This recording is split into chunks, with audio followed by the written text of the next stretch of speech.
उपयोग कर सकते हैं। या फिर डायरेक्ट हम क्या करें, बेकिंग सोडा सकते हैं, किसी और रिएक्शन को देख सकते हैं, जैसे कि मैं ले लूँ NaH।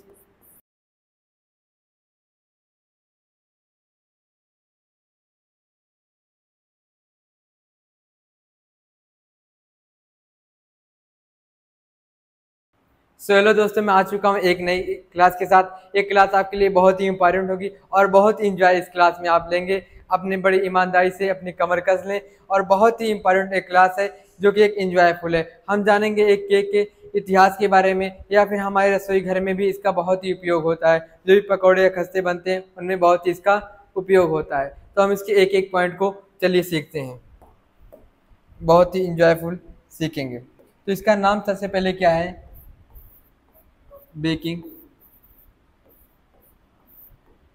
Soda.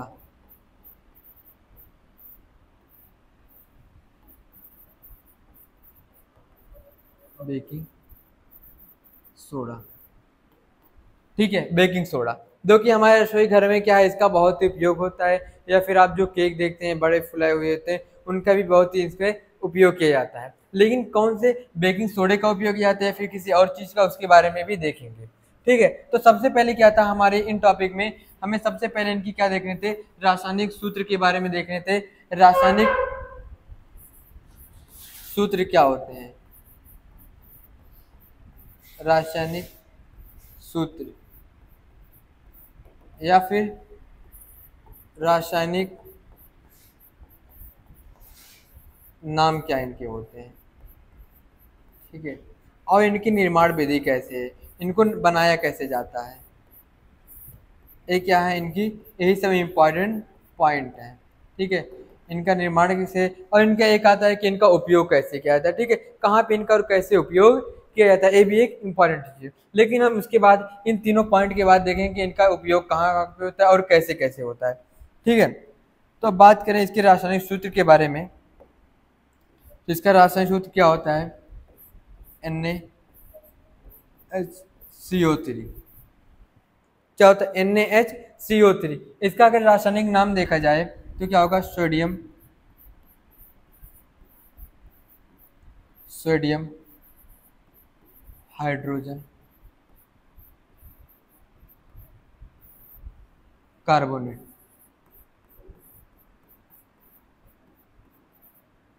Sodium hydrogen carbonate. ठीक है, और इनके निर्माण की विधि क्या होती है, आप क्या करेंगे, इनकी निर्माण विधि के बारे में अगर बात करें, क्या करेंगे, एक टेस्ट ट्यूब लेंगे, एक टेस्ट ट्यूब। ठीक है, इसके अंदर हम क्या करेंगे, ब्राइन विलियन डालेंगे। ब्राइन, नाम इतना खतरनाक, अभी देखिए किसे कहते हैं। क्या लेंगे, एक ब्राइन विलियन। एक आपका जो टेस्ट ट्यूब होगा उसके अंदर ब्राइन विलियन डालेंगे। ब्राइन विलियन का मतलब होता है NaCl का घोल, पानी में घोलेंगे, किसका, नमक प्लस पानी का घोल। नमक प्लस पानी का घोल एक टेस्ट ट्यूब में डालेंगे। उसके बाद क्या होगा, NaH3 मतलब अमोनिया। ठीक है, अब क्या हो गया, अमोनिकल ब्राइन विलियन। ठीक है, अब इसका पूरा नाम क्या हो गया, अमोनिकल ब्राइन विलियन। अब देखिए निर्माण विधि में क्या होगा, जब हम क्या कहते हैं, अमोनिकल ब्राइन विलियन में CO2 गैस हो जाते हैं तो हमें ब्रिंजक चूर्ण और अमोनियम क्लोराइड प्राप्त होता है। किसमें, जब हम एक ब्राइन विलियन में क्या करते हैं, एक अमोनिकल ब्राइन विलियन में CO2 गैस गुजारते हैं। मतलब कि अगर आपके पास ऐसे एक टेस्ट ट्यूब है, उसके अंदर क्या है, NaCl का घोल है, H2 है, NH3 है।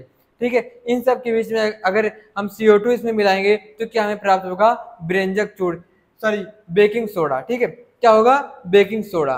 बेकिंग सोडा का उपयोग, मतलब बेकिंग सोडा इसमें बनेगा। क्या बनेगा, बेकिंग सोडा। ठीक है, बेकिंग सोडा। अब देखिए जैसे कि क्या होता है, जब हम अमोनिकल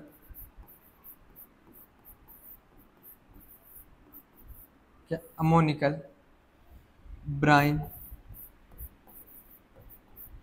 विलियन में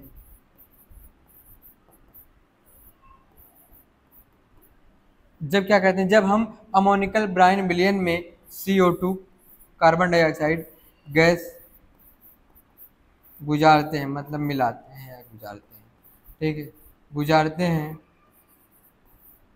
तो विरंजक, सॉरी थोड़ा मुझे डाउट हो रहा है, क्या इसका बेकिंग सोडा,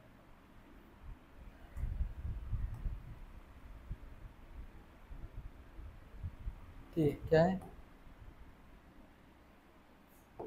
बेकिंग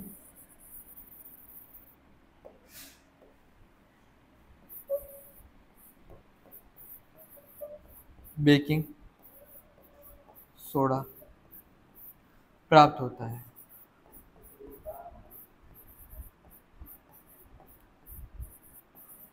ठीक है, क्या कहते हैं, जब हम एक अमोनिकल ब्राइन विलयन में CO2 गैस गुजारते हैं तो हमें बेकिंग सोडा प्राप्त होता है। और क्या होता है अमोनिकल क्लोराइड, ठीक है, उसके बारे में भी हम आगे देखेंगे। जैसे अगर हम इक्वेशन की बात करें, हमारे पास क्या था, ब्राइन विलयन यानी NaCl plus H2O plus NH3 plus CO2।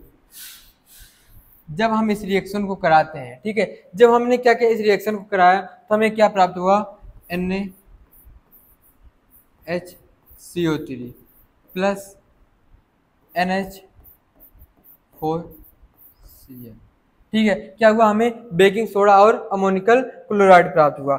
अब मैं इसका आपको नाम बता दूं, ये क्या है, सोडियम क्लोराइड, सोडियम क्लोराइड, ठीक, सोडियम क्लोराइड। और ये क्या है, पानी का फार्मूला है। और ये हमारे पास क्या है, अमोनिया। और ये तो आपको मालूम है क्या है, कार्बन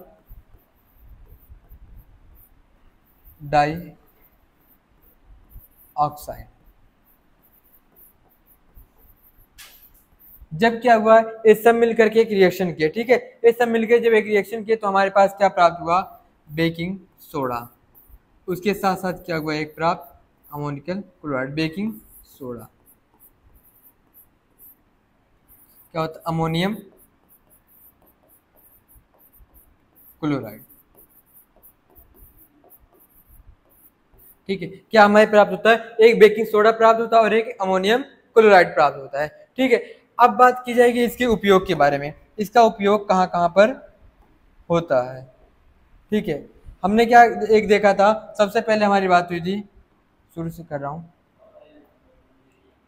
क्या था, इसके रासायनिक सूत्र के बारे में, रासायनिक नाम के बारे में और निर्माण की विधि, इसका निर्माण कैसे कैसे होता है, कैसे कैसे बनाया जाता है। इसके बाद चौथी जो हमारी पॉइंट थी, इसका उपयोग कहाँ कहाँ पर और कैसे किया जाता है, उपयोग,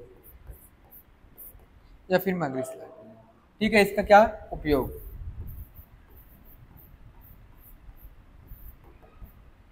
ठीक है, उपयोग, अब देखिए जैसे इसका उपयोग क्या होता है, बेकिंग सोडा का, क्या हमारे पास था, बेकिंग सोडा NaHCO3, ठीक है। अब आपको मालूम होगा कि जो बेकिंग सोडा होता है, इसकी जो प्रकृति होती है, इसका जो नेचर होता है वो कैसा होता है, क्षारीय होता है। अब जब क्या होगा, कोई कार्बोनेट अगर अम्ल के साथ अब किया करेगा तो क्या लवण जल और CO2 गैस बनती है। अभी हमने अपने पिछली क्लास में पढ़ा था, जब क्या होगा, कोई अम्ल हाइड्रोकार्बोनेट से अब क्रिया करेगा, हाइड्रोकार्बोनेट से रिएक्शन करेगा तो क्या बनता है, लवण जल और CO2 गैस निकलती है। ठीक है, अगर हम इसको क्या करेंगे, HCl से रिएक्शन कराएंगे, ठीक है, HCl से कराएंगे तो हमें क्या प्राप्त होगा, एक लवण प्राप्त होगा। जैसे कि यहाँ पे Na है और Cl, क्या बनेगा, NaCl plus H2O plus CO2। ठीक है, क्या पढ़ा था कि हमने, जब भी हाइड्रोकार्बोनेट क्या करेगा, किसी अम्ल से अभिक्रिया करेगा तो हमें लवण प्लस पानी प्लस कार्बन डाइऑक्साइड गैस प्राप्त होगी। या फिर आप ऐसे भी देख सकते हैं, किसी और रिएक्शन को देख सकते हैं, जैसे कि मैं ले लूँ NaHCO3, अब इसका रिएक्शन मैं करा दूं सल्फ्यूरिक अम्ल से, H2SO4 से, ठीक है, किससे? सल्फ्यूरिक अम्ल से। अगर आप इससे अब क्रिया कराते हैं तो NaSO4 यानी क्या हो जाएगा? Na2SO4 plus H2 plus CO2। तो क्या हुआ? यहाँ भी क्या हुआ? एक लवण प्राप्त हुआ और फिर वही पानी और CO2 गैस प्राप्त हुई। ठीक है, तो अब इसके साथ क्या हुआ? अब हम लोग क्या करेंगे? अम्ल की जो अभिक्रिया होगी हमें, लेकिन क्या कराना है? खाद्य अम्ल के बारे में रिएक्शन कराना। HCl या H2SO4 क्या होते हैं? खतरनाक होते हैं। अगर हम इनका उपयोग करेंगे तो हमारे शरीर में क्या होंगे? नुकसान पहुंच जाएगी। इनका उपयोग हम नहीं कर सकते हैं, ये खतरनाक होते हैं। अगर हम क्या करेंगे? वही NaHCO3 को क्या करेंगे? जब खाद्य अम्ल से क्रिया कराएंगे, खाद्य अम्ल, ये भी हमने अपने पिछली क्लास में पढ़ लिया है। जब हम खाद्य अम्ल में इसका उपयोग करते हैं तो हमें क्या होता है? बेकिंग पाउडर बनता है। क्या बनता है? Baking powder. ठीक है, क्या बनता है? बेकिंग पाउडर बनता है जब खाद्य अम्ल के बारे में हम रिएक्शन करवाते हैं। खाद्य अम्ल वो रहते हैं जो अम्ल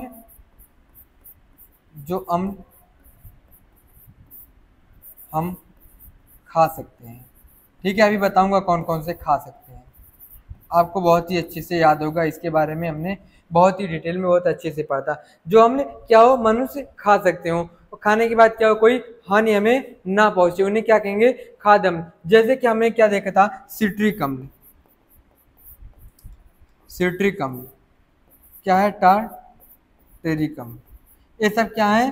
खाद्य अम्ल है, यानी खाने वाले अम्ल है। ठीक है, क्या है? खाने वाले अम्ल है। ठीक है, खाने वाले, यानी अगर मनुष्य खाएगा तो उससे कोई नुकसान नहीं पहुंचेगा। ठीक है, अब आपको ये भी मालूम होगा कि जो अम्ल है वो क्या करते हैं? H+ आयन देते हैं। ठीक है, क्या करते हैं? H+ आयन देते हैं।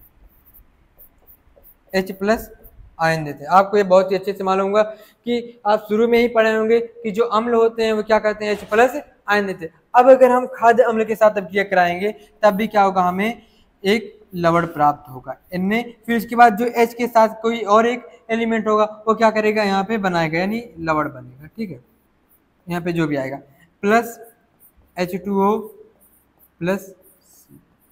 ठीक है, अब देखिए हमने कहा कि जो हाइड्रोकार्बोनेट है अम्ल से अभिक्रिया करने के बाद H2O लवण और H2O और CO2 बनाता है। लेकिन आपने देखा होगा कि बार बार यहाँ पे क्या आ रहा है? CO2 आ रहा है। तो CO2 का यहाँ क्या कार्बन डाइऑक्साइड का उपयोग है।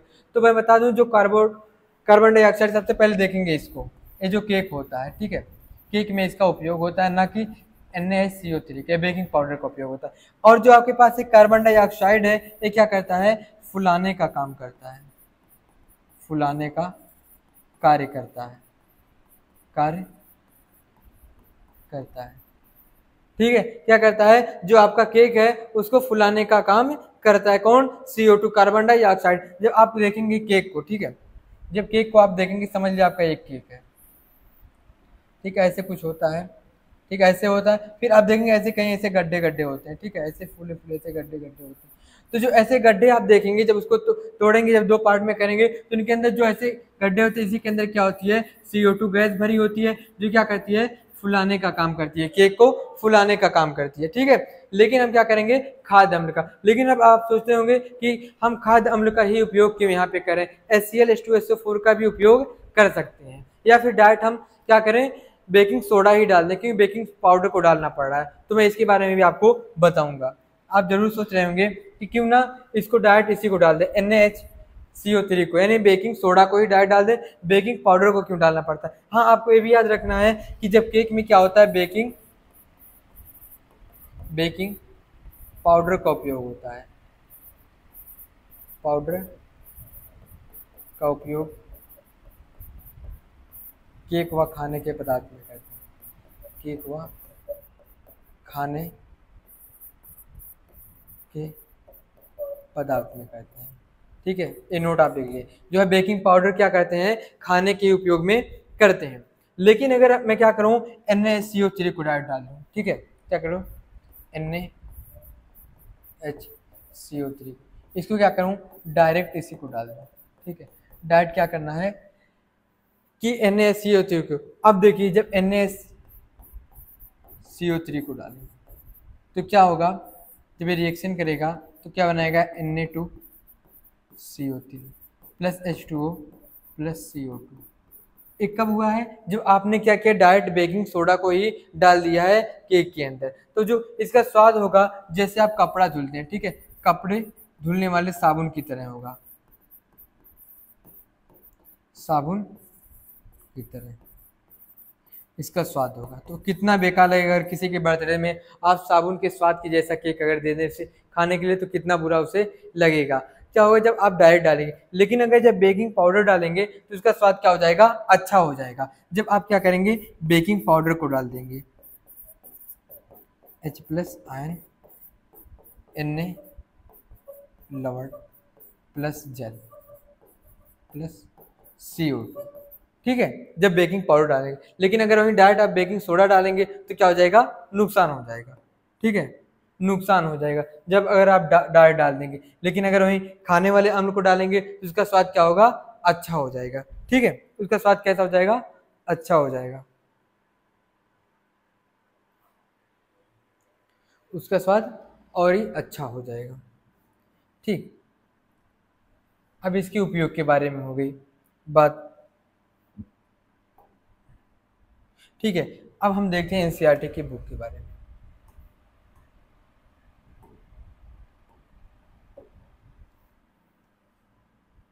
बेकिंग सोडा, ठीक है, ये क्या है बेकिंग सोडा।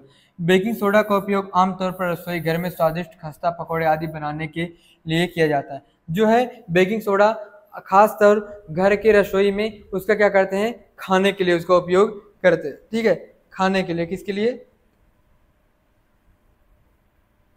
खाने के लिए उसका उपयोग किया जाता है।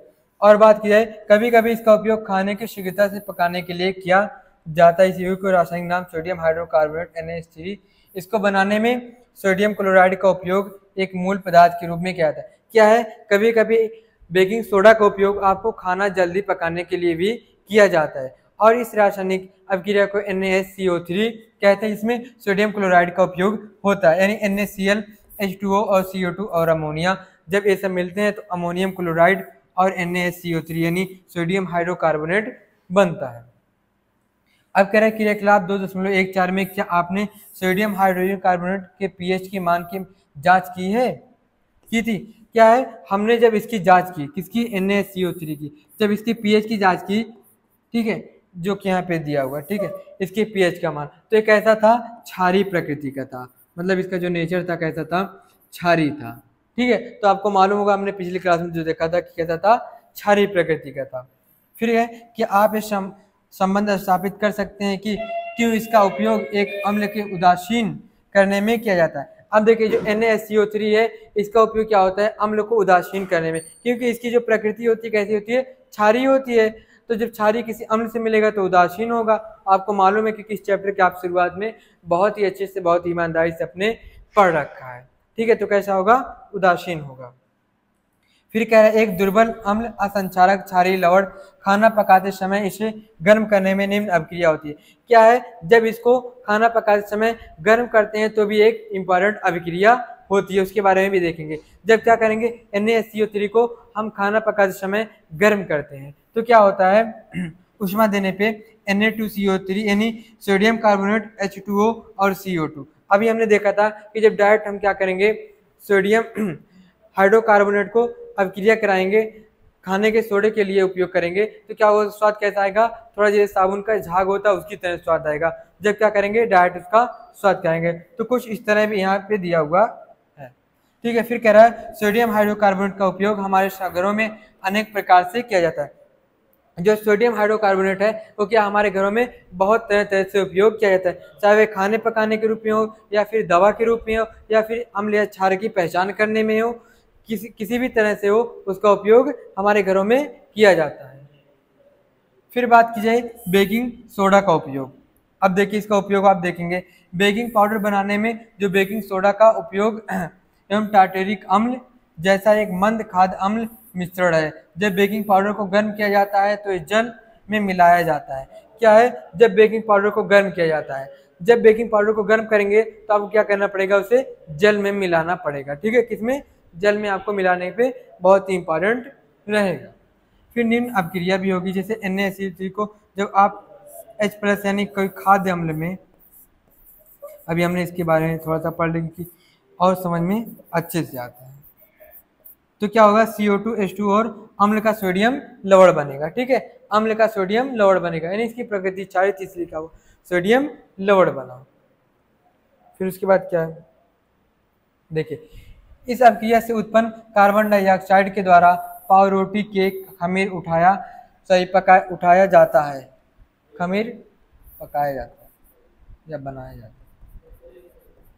बनाया जाता है। इससे मुलायम एवं स्पंजी हो जाता है। क्या होता है, इसको जब पावरोटी या फिर खमीर मिलाया जाता है, किसको NaCO3 को, सोडियम हाइड्रोकार्बोनेट, क्या हो जाता है मुलायम हो जाता है। कैसा होता है मुलायम हो जाता है। फिर बात की जाए सोडियम हाइड्रोकार्बोनेट भी एंटीसिड एक संघटक क्षारीय होने के कारण पेट में अम्ल की अधिकता को उदासीन करके राहत हो जाता है।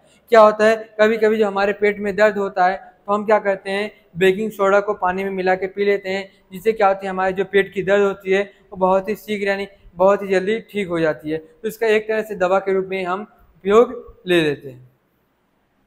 फिर इसका उपयोग सोडा अम्ल अग्निशामक में भी किया जाता है। क्या इसका उपयोग हम अग्निशामक यानी आग बुझाने के लिए भी इसका उपयोग हम करते हैं, किसका बेकिंग सोडा का। ठीक है, तो फिर हम अगली टॉपिक अपने अगले क्लास में शुरू करेंगे। ठीक, तो हमने क्या किया, जो भी इसके इंपॉर्टेंट टॉपिक थे, इंपॉर्टेंट पॉइंट थे, बहुत ही महत्वपूर्ण एग्जाम के लेवल पे थे, उनको हमने अच्छे से कर लिया। उसके बाद फिर हम अगली क्लास में मिलेंगे। थैंक यू दोस्तों।